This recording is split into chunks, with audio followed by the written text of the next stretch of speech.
নরম কাদামাটি কিন্তু সব সময় নরম থাকে না। প্রচণ্ড রৌদ্রের কারণে সেই কাদামাটিও একদিন শক্ত মাটিতে পরিণত হয়। ঠিক তেমনি প্রত্যেকটা বাড়ির বউ প্রথম থেকেই প্রতিবাদী হয়ে আসে না।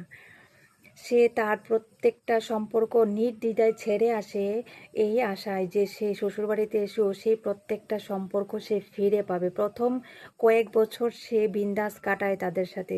ছোটোখাটো ঝগড়াঝাটি অশান্তি হলেও সেটাকে মানিয়ে নেওয়ার চেষ্টা করে, কারণ সে ভাবে সে প্রথম এখানে এসে হয়তো সেটা তারই ভুল।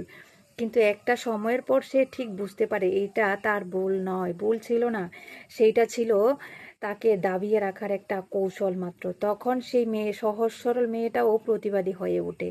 তাদের প্রত্যেকটা অন্যায়ের প্রতিবাদ করতে আরম্ভ করে সে। যখন তার পাশে দাঁড়ানোর মতো কেউ থাকে না, তখন সে নিজেই প্রতিবাদী হয়ে ওঠে। নিজের অন্যায়ের প্রতিবাদ সে নিজেই করে। তখন সেই মানুষগুলোই সেগুলো সহ্য করতে না পেরে তাকে নানাভাবে অপমান করার চেষ্টা করে, বদনাম দেওয়ার চেষ্টা করে, তার দিকে, চরিত্রের দিকে আঙুল তোলে। কিন্তু তারা এইটা ভুলে যায়, একটা বাড়ির বউ যখন প্রথম তাদের বাড়িতে এসেছিল, প্রথম কয়েক বছর যখন ভালো ছিল, সেইটা ছিল তার বাবার বাড়ির শিক্ষা। তাই সে প্রথম কয়েক বছর নিজেকে সুন্দরভাবে মানিয়ে নেওয়ার চেষ্টা করেছিল, সবার সাথে ভালো ব্যবহার করেছিল।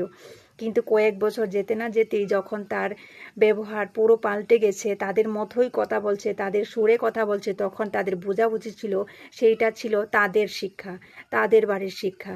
তারা চাইলে সেই মেয়েটার প্রথম শিক্ষাটা, তার বাবার বাড়ির শিক্ষাটা ধরে রাখতে পারত, কিন্তু তারা তাকে পায়ের তলায় দাবিয়ে রাখবে বলে এমন সব ব্যবহার করতে আরম্ভ করে যে একদিন তাদের ব্যবহারেই আবার তাদেরকে অপমানিত হতে হয়। সেইটা তারা ভাবতেও পারে না। প্রত্যেকটা বাড়ির বউ সবসময় নরম থাকে না, তাদেরকে সবসময় সবাইকে পায়ের তলায় দাবিয়ে রাখা যায় না। সবাই সমান নয়। অন্যায়ের প্রতিবাদ আজকাল সবাই করতে জানে। তাই ম্যাক্সিমাম বাড়ির বউ আজকাল শ্বশুরবাড়িতে মানিয়ে নিতে তাদের বড্ড কষ্ট হয়, কারণ তারা প্রতিবাদ করতে জানে, কারণ তারা নিজের অন্যায়টা নিজেই প্রতিবাদ করে। তাই আজকাল ম্যাক্সিমাম বাড়ির বউ খুব বেশি ভালো হতে পারে না। কয়েক বছর গেলেই তার অনেক বদনাম শোনা